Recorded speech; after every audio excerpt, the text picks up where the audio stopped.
ar wit goar pan chawako lol gung jang jal nay kel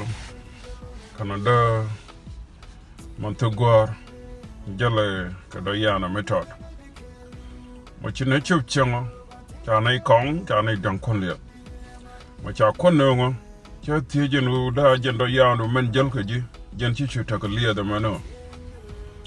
men kana rit men cha palwa ko da mantu goar rock yen le goro bogu de bala top mo chine ko nyur chine metok kon leather cha kon ti cha ko leather ko go bakulo kon gono cha loy da wood ko an wood he wood cha loy da bat mo kon mi da like kuida pa ba banjam no kuida che joma na me turang jin peng ni kuidu ba ta kuida ko na me kuida cha wachi kuidu ko kan chiru gorten na me che jo mo chine mit kondolo cha kon tu gondol mana me chine tok cha kairar lawo we gwada ma weten ma cha wa ma chi mogo wonak ma chi mogo wonago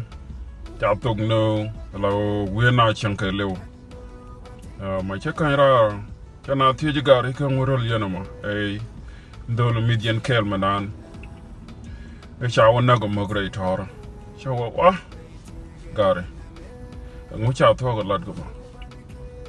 dole chal ya da jigni wi kon ni wi to ga la jiga ni gwa chi jom ken chi mok nang ni je yoro no ro do wi mok